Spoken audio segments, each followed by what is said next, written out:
Olá, esse é mais uma Apostila Convida. Meu nome é Jorge Cruz e a gente começa hoje a cobertura da 15ª Mostra de Cinema de Belo Horizonte, com algumas entrevistas aqui no canal, tanto no YouTube quanto nos agregadores de podcast.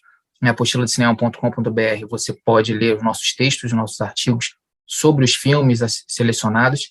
E a gente começa hoje entrevistando o Amadeu Alban e o Vitor Caires, eles que são diretores, o Vitor é co-diretor e roteirista da animação brasileira Miúdo e o Guarda-Chuva, longa-metragem que está disponível na mostrinha dentro da programação do festival. O festival ele acontece gratuitamente até o domingo, dia 3 de outubro, às 23h59, o filme está lá disponível.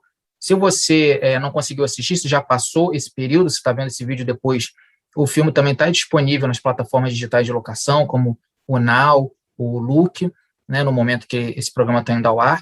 O Miúdo é uma animação que conta a história de uma menina que alimenta a planta carnívora dela com formigas, e aí ela começa a perceber que a alimentação do ser que ela gosta implica na morte de outros seres. Então, ela vai crescendo, vai amadurecendo a partir dessa relação triangular ali, e vai começando a fazer escolhas. O filme que tem uma proposta lúdica, é um filme, ele é infantil, mas sem deixar de tratar a criança com respeito, de trazer temas importantes sobre empatia. E nessa entrevista eles falaram um pouco das referências deles, como que foi o projeto. O projeto é um projeto complexo, que começa lá num texto, num conto da Paula Alice, depois passa pelo teatro.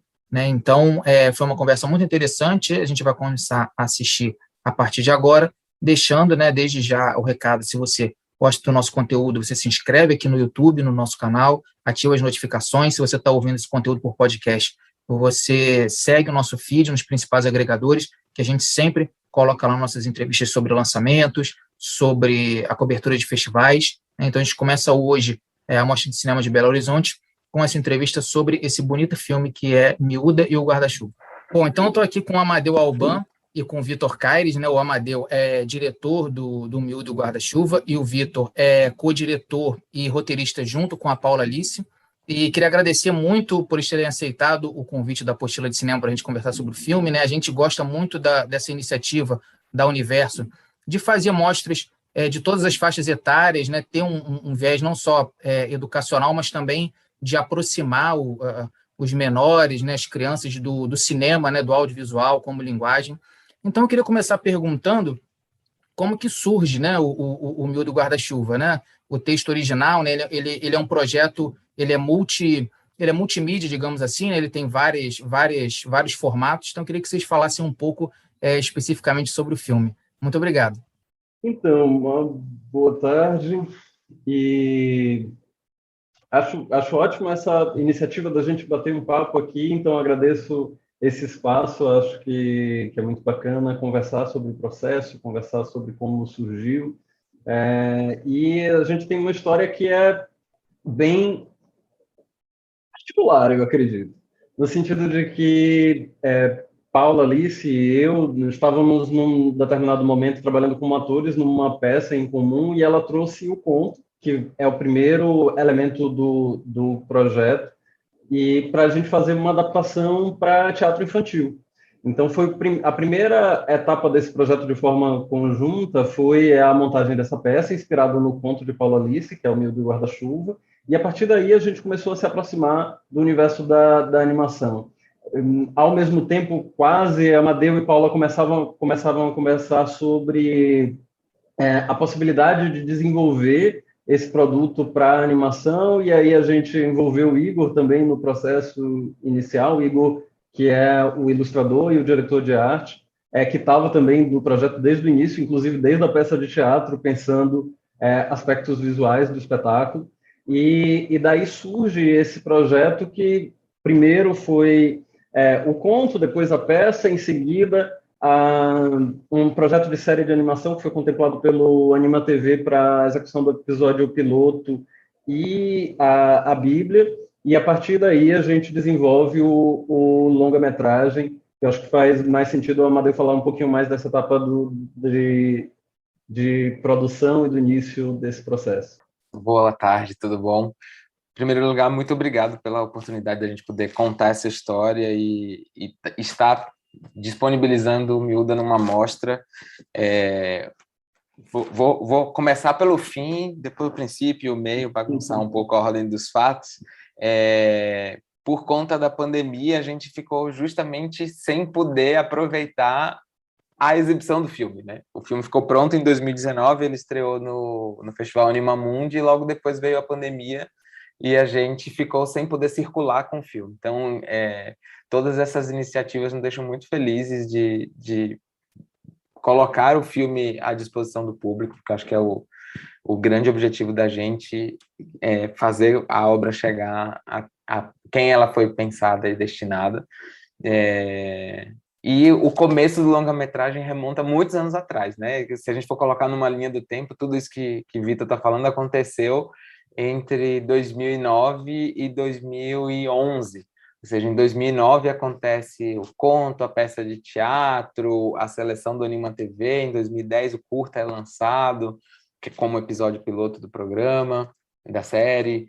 A gente percebe que a série tinha um arco fechado e a gente decide se aprofundar sobre esse arco e sobre esse universo e enxerga que naquele momento a melhor forma de fazer isso era através de um longa-metragem, até pela forma e a abertura do mercado para conseguir financiar um longa-metragem era mais propício do que como uma série. Então a gente transforma o projeto num projeto de longa-metragem e consegue, através do edital da Secretaria de Cultura do Estado da Bahia, em 2011, a primeira parte dos recursos para a gente começar a fazer o longa. A gente ficou em trabalho dele de 2012 até 2013, e de 2014 até 2017 a gente passou garimpando mais recursos para a gente poder concluir o filme, que é quando a gente recebe o aporte do Fundo Setorial do Audiovisual em 2017, e aí em 2018 e 2019 a gente trabalha na conclusão do filme, até lançá-lo no edital no Festival do Animamundi. Então, se vocês podem ver, foi um ciclo de 10 anos, muito, muito longo, de muito aprendizado, e que ao longo do tempo o mundo, o filme, a gente foi mudando. A atriz que faz a voz da Miúda, quando a gente fez a seleção de elenco, ela tinha 10 anos. Quando a gente terminou o filme, ela já estava maior de idade. Então, foi um processo muito grande. E aí, cabe aqui uma curiosidade, que foi a Luana, que é a atriz que faz a Miúda. A gente gravou com ela as vozes, né, da primeira leva do filme em 2011, e em 2018 a gente precisou gravar vozes adicionais, porque outras cenas acabaram entrando, algumas cenas precisaram ser regravadas para melhorar, e ela estava morando fora do país e com 17 anos, né? Então já não tinha mais aquela timbragem original da criança de 10, que é característica, e a gente precisou gravar muito, né? Era uma quantidade significativa de falas. Coincidiu, então, que eu estava num mercado internacional, aí pude acompanhar ela na gravação do estúdio de vozes em Barcelona, e a gente teve um super exercício de fazer com que ela chegasse na voz dela original. Então, ela se escutava, entrava no mesmo clima da cena para fazer de novo, e os meninos Paula e Vitor acompanhando por internet remotamente. Olha, foi uma empreitada grande, mas valeu a pena o esforço, porque a gente está bem feliz com o resultado, assim, e sabe o quanto é difícil um longa-metragem de animação brasileiro ter espaço em tela diante da oferta grande dos filmes internacionais, né, que dominam as projeções. Apesar do Brasil ter uma tradição, né? E nesse período é engraçado que é interessante que nesses 10 anos, nesse período, a forma também de difusão dessas obras também mudou, né? Eu acho que a gente perdeu um pouco de força nesse audiovisual que chegava para as crianças pela televisão, né? Acho que foi se concentrando também nas produções audiovisuais do circuito de festivais, ou vendas de produção também para TVs por assinatura.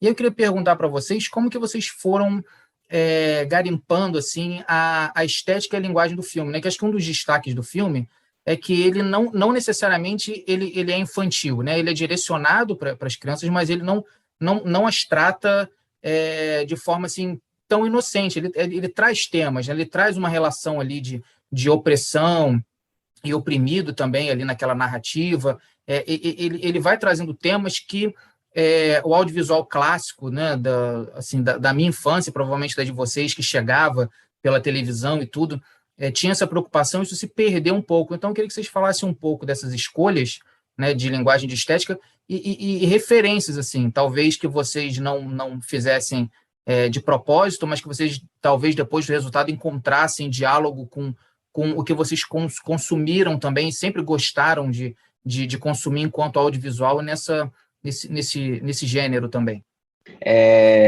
E tem, obviamente, Paula tem todo um repertório de influências quando ela criou o conto que permearam as referências que a gente trouxe para toda a criação do universo visual e estético do filme.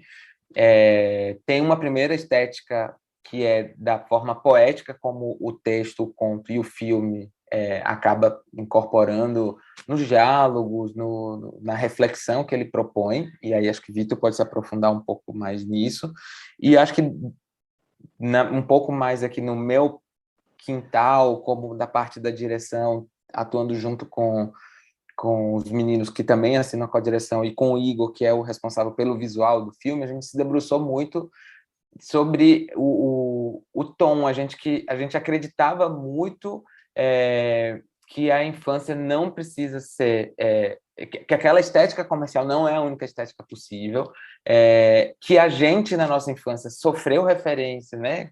Sofremos porque recebemos outras influências estéticas que inclusive, eram mainstream, se a gente pensar, por exemplo, em Snoopy, em Pequeno Príncipe, Fantástica Fábrica de horror... não é Fantástica Fábrica, desculpa, é A Pequena Loja de Horrores. Tem todo um repertório que foi mainstream na nossa infância e que nos alimentou nesse repertório visual que a gente traz.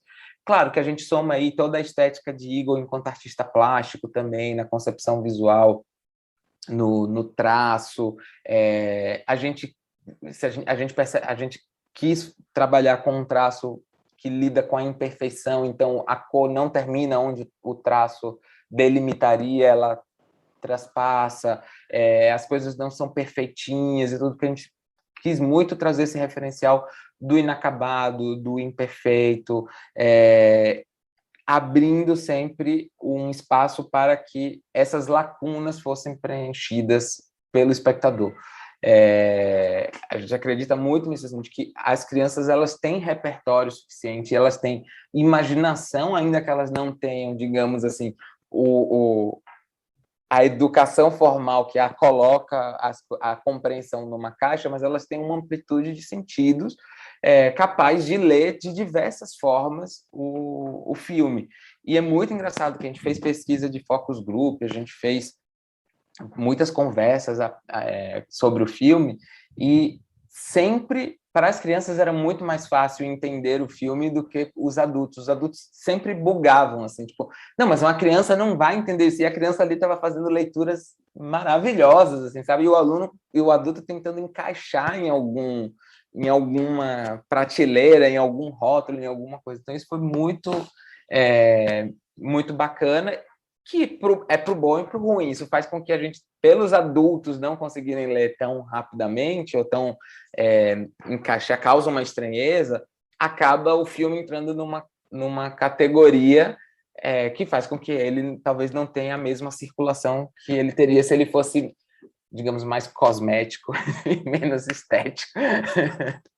Vitor, pode falar um pouquinho. Bom, esse debate sobre infantil é realmente um debate que a gente lida desde o início do projeto. E é engraçado porque, inclusive, Paula Alice escreveu a tese dela sobre isso, sobre recepção de Miúdo do Guarda-Chuva e a percepção do que é infantil para os adultos. E os tabus dentro do audiovisual e infância, né? Mas o interessante é que a gente começou a conceber esse projeto já desde o início, já desde a época da peça, em contato com crianças. Nós fizemos pesquisa, os dois são pesquisadores, a gente foi para a sala de aula, conseguiu juntar um grupo de crianças na faixa etária com que a gente queria trabalhar, levamos o conto para as crianças, discutimos, estudamos a forma de linguagem na infância e o processamento do pensamento, que é muito baseado na analogia, que está muito próximo da figura da metáfora, que é muito utilizada no filme, e que traz esse caráter poético. Então, quando a gente construiu esse universo muito baseado na poesia, na analogia e na metáfora, a gente estava justamente buscando construir a forma de comunicação e de entendimento do mundo mais próxima da criança. Só que o adulto não reconhecia isso como infantil, como o Amadeu falou há pouco. E a gente teve, por exemplo, críticas super duras no primeiro momento no teatro. Nós tivemos na própria banca no pitching para o Anima TV, dúvidas, mas isso é infantil, isso não é infantil, tem um nível ali de crueldade, que as crianças também têm, vamos combinar, dentro do roteiro, dentro da proposta, que eles tinham dúvida se valia a pena emplacar. E, no fim das contas, eles decidiram por financiar o projeto, naquela primeira fase, e a gente foi encontrando também essa dificuldade ao longo do processo, e a gente negociou muito também em relação ao primeiro projeto. E isso eu acho também que é um caso interessante para discutir, para observar esse processo de crescimento do desenvolvimento do longa. Porque, por exemplo, quando nós fizemos o episódio piloto, nós fomos selecionados para o Festival de Annecy, que é um grande festival de animação, o maior festival de animação do mundo, e naquela altura nós tínhamos muito pouca experiência de animação, né? Nós fizemos esse projeto e, de repente, a gente estava circulando nos mercados internacionais, no festival e nos mercados, e nós assimilamos também muitos feedbacks, porque a gente entendeu que, ok, nós fizemos isso pensando na forma de entendimento de mundo da criança, mas se o adulto não acredita que isso é infantil, ele nunca vai chegar às crianças. Então, a gente precisa dialogar com essas perspectivas, não só dos adultos, que são aqueles que cuidam das crianças, sejam os pais, os professores, os cuidadores de uma forma geral, quanto as pessoas que criam espaços para que esse filme seja veiculado, seja no espaço do festival, seja no espaço dos canais. Então, a gente ouvia no primeiro Amadeu sabe mais disso do que eu, inclusive, assim, a gente ouvia nas rodadas de negócio, é lindo, mas não cabe no meu canal. Que artístico, mas não cabe no meu canal. Então, nós fomos entendendo quais eram as principais questões, mas também preservando aquilo que nós acreditávamos que era a parte nuclear do filme. Então, teve coisas que foram questionadas, como a própria triangulação entre miúdo da planta e formigas, que a gente teve um feedback, por exemplo, não, essa relação vai estressar as crianças. Porque, como assim, uma menina que não sabe se ela vai deixar de alimentar uma planta carnívora que vai morrer se deixar de ser alimentada, e para isso ela precisa matar as formigas. Então, mas as crianças não lidam com esse assunto na vida, as crianças não lidam com a vida de insetos e animais menores, as crianças não se alimentam de carne, em muitos casos. Então, às vezes a gente subestima a capacidade de interpretação das crianças e a capacidade delas de lidarem com o mundo. E no espetáculo, especialmente, a gente teve uma crítica de uma mãe que tinha um blog sobre infância, que era uma pessoa que a gente não conhecia e que foi assistir o espetáculo. E é um texto lindo sobre o que ela experienciou no espetáculo, porque ela diz que estava assistindo, estava adorando o espetáculo, mas ela tinha certeza que a filha e as amigas que ela levou estavam odiando e que não estavam entendendo nada, mas como ela estava gostando, ela ia ficando até a criança chorar e pedir para ir embora. O que nunca aconteceu. As crianças ficaram até o fim e compreenderam o espetáculo, e lógico que a partir do repertório delas, a partir da referência delas, mas, inclusive, em alguns aspectos, a gente percebia que as crianças compreendiam alguns aspectos do texto melhor do que os adultos, justamente por causa dessa construção baseada na analogia. E ela descreve isso no texto, e de como muito da experiência dela em relação à filha e às amigas estava marcada pelo preconceito sobre o que é ou o que não é infantil. E que as crianças também acessam outras emoções, que não aquelas que estão frequentemente colocadas, seja nas peças de teatro, seja nos produtos audiovisuais voltados para a infância.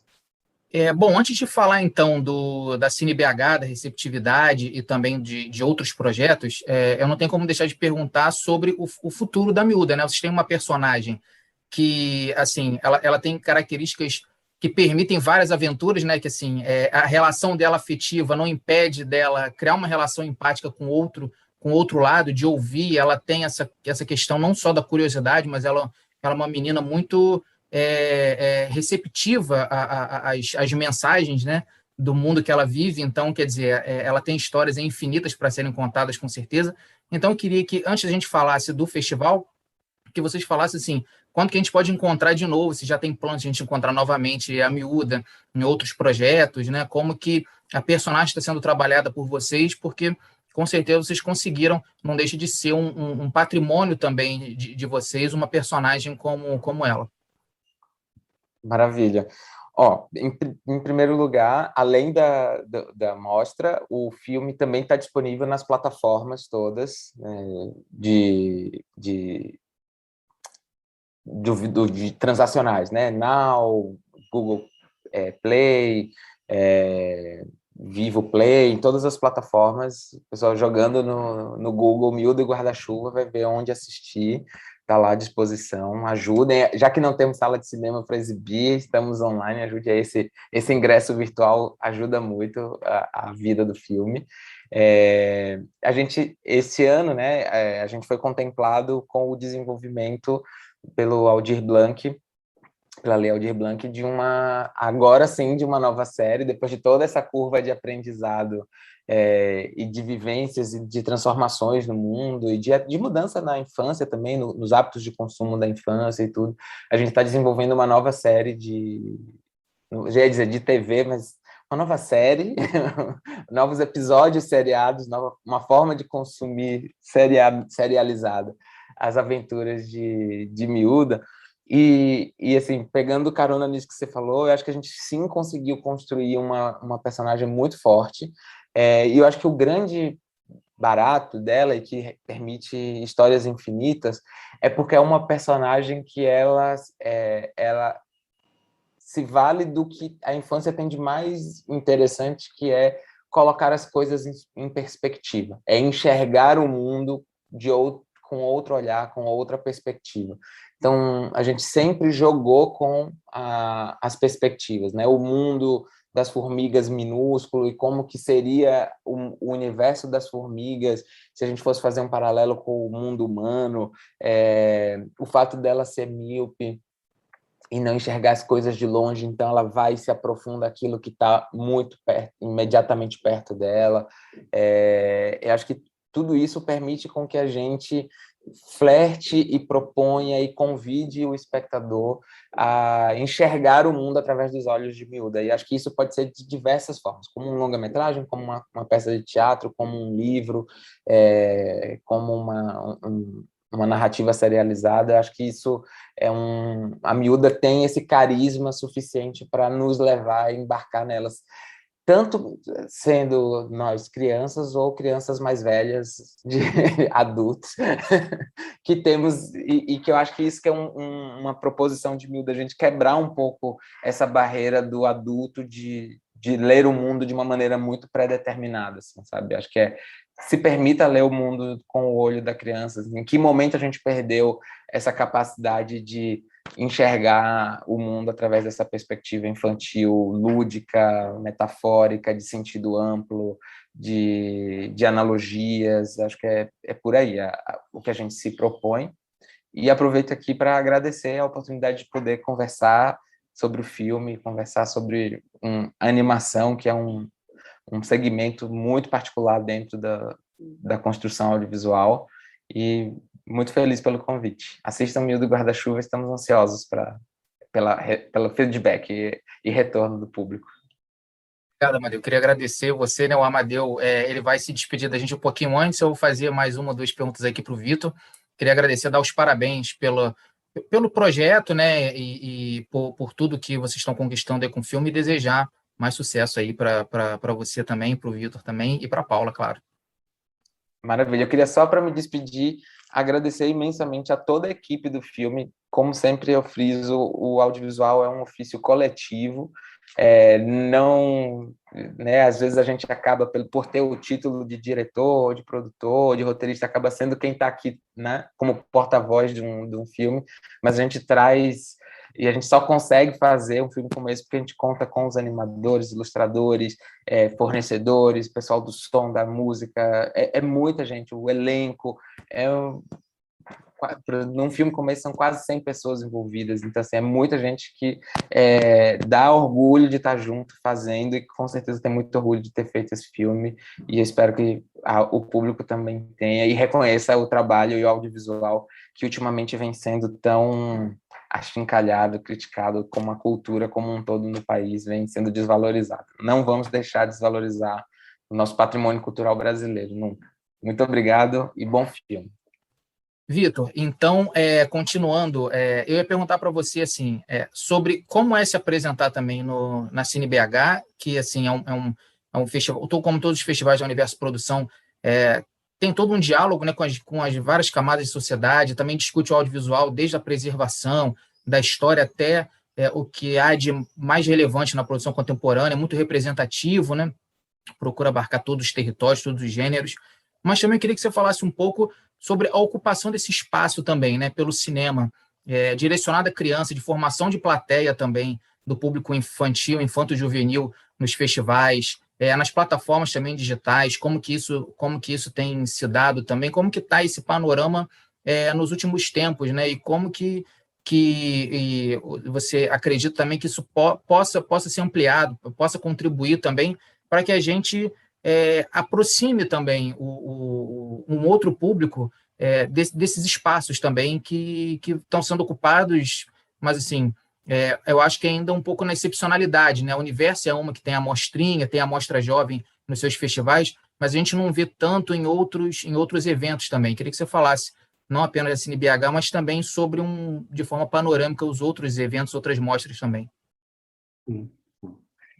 É sempre muito legal quando a gente tem a oportunidade de participar de um festival como esse, que enxerga a possibilidade do audiovisual feito para a infância num contexto mais amplo do cinema, né? Porque existem muitas mostras voltadas para o cinema infantil, né? A gente participou, por exemplo, do FICE, que é o Festival Internacional de Cinema Infantil. A gente tem mostras específicas, né, para a infância, mas, ao mesmo tempo, a gente tem uma dificuldade, às vezes, de entender a potência do cinema para a infância de uma forma próxima do audiovisual quando é produzido para adultos. E isso não é um problema só do cinema, não. Eu acho que, de uma forma geral, o conteúdo produzido para a infância é lido, muitas vezes, como um conteúdo menor e fica de fora de grandes espaços de exibição. Então, pensar festivais, mostras, que tragam essa discussão, que tragam o universo infantil, a possibilidade das crianças interagirem com o cinema, com o espaço, com o conteúdo audiovisual, é muito interessante, é um espaço fundamental de formação de público também. Que a gente precisa trabalhar desde a infância para poder acessar um público mais amplo, consumidor de cinema nacional, né, que é um público que, claro, existem alguns projetos super fora da curva, que conseguiram feitos incríveis, né, no cinema nacional, mas diante da quantidade de produção que a gente tem aqui no Brasil e o tamanho da janela de exibição que a gente tem para o cinema nacional é muito pequeno. E a gente precisa cultivar isso aos poucos. Uma das formas de fazer isso é acessando também as crianças. E os adolescentes, que também é um público hiper esquecido, né, de uma forma geral, é um público que aí acaba ficando sem espaço nenhum, porque a mostra infantil ainda existe, né, e a gente tem muito pouco conteúdo de qualidade produzido para... Na verdade, existe também muito conteúdo produzido para adolescente, mas tem pouco espaço de exibição de conteúdo para adolescentes também. E pouca formação desse público, que é uma trajetória fundamental, porque também não adianta você formar público infantil, abandonar esse público todo na adolescência e esperar que ele volte para o cinema para assistir filme nacional depois de adulto, né? Vitor, eu queria agradecer, queria que você, numa palavra final, se você quisesse falar alguma coisa que as minhas perguntas aqui não alcançaram, deixasse um recado, né, dar mais uma vez parabéns e indicar a todos, né, até o dia 3 de outubro, 23h59, quem está assistindo ainda durante a CineBH, o filme fica lá disponível, mas ele também está nas plataformas digitais, no Look, no Now, nessas vinculadas a operadoras de telefonia, para locação. Então, é um filme fácil de achar, né? Ele tem essa janela gratuita de poucos dias, mas ele também é fácil de achar. Espero que em breve ele chegue nos streams por assinatura também e fique mais acessível ainda. Então, eu queria que você deixasse um recado, falasse de projetos que estão por vir também, ou então alguma coisa que as minhas perguntas não alcançaram, e agradecer também a sua presença aqui na nossa cobertura. Bom, em primeiro lugar, eu gostaria de agradecer esse espaço, que eu acho que é um espaço muito bacana de diálogo. Eu acho importante a gente falar um pouco e conhecer um pouco mais as pessoas que estão produzindo audiovisual no Brasil. Eu acho que é uma janela muito bacana de estabelecer diálogo, compartilhar processos, entender como é que as coisas estão sendo desenvolvidas. Nesse momento, além do projeto que Amadeu comentou, do projeto de série de Miúda, né, que nós estamos desenvolvendo, temos em vista também, não está ainda em desenvolvimento, mas temos em vista o desenvolvimento do game também, que é um projeto que eu tenho vontade de trabalhar há muitos anos, né, já que eu pesquiso o universo de roteiro para games. E, falando nisso, nesse ano nós estamos trabalhando também com 2 novos projetos. Eu estou trabalhando como roteirista num game e num jogo, num projeto transmídia, que, por enquanto, como título geral, a gente tem Odoiá. É um projeto que dialoga com as narrativas tradicionais ligadas a Iemanjá, que é uma figura da mitologia afro-brasileira, que tem muita força aqui em Salvador. Nós estamos construindo isso entre 3 empresas, que eu acho que é uma iniciativa muito bacana também, da gente pensar a produção audiovisual e a produção transmídia no Brasil, para entrelaçar os nossos saberes, os nossos fazeres, com pessoas que têm trabalhos afins. Então, temos a minha empresa, a Sinergia Games também, e a Unique Entretenimento Digital. São 3 empresas aqui da Bahia que trabalham com games e narrativas audiovisuais. E em breve tem esse projeto aí para provavelmente o início do ano que vem. Estamos finalizando os processos. É um projeto que tem sido muito gostoso de trabalhar também, especialmente com essas trocas que vêm acontecendo entre as empresas. Eu acho que esse tipo de perspectiva fortalece muito o nosso cenário. A gente entender que no contexto da produção cultural, nós não somos concorrentes, nós podemos fazer isso de forma colaborativa, nós podemos gerar mais produtos, e quanto mais se assiste filme brasileiro, mais se assiste filme brasileiro. Então, a tendência é que se nós aprendermos a colaborar melhor, nós só cresçamos. E é isso que eu espero para o nosso cenário nacional. Muito obrigado. Então, quem está acompanhando já sabe que, tanto com a Amadeu quanto para a Paula, com certeza, e com o Vitor, né, as novidades não faltam, né, a produção deles vai seguir intensa. Desejar sucesso tanto nos projetos em conjunto, quanto nos projetos aí, aliado a outros agentes também da produção. Convidar mais uma vez para assistir a Miúda e o Guarda-Chuva na 15ª CineBH. Isso foi mais uma Apostila Convida dentro da cobertura do festival. Fique ligado aí, se você está assistindo pelo YouTube, você se inscreve no canal, ativa a notificação. Se você está ouvindo por podcast, segue o nosso feed, a gente coloca todo o conteúdo da entrevista, tanto em vídeo quanto em áudio para você, e aí você acessa apostiladecinema.com.br para ler nossos textos, mandar mensagem, nossas redes sociais também estão abertas. Esse foi mais uma Apostila Convida. Muito obrigado e até a próxima.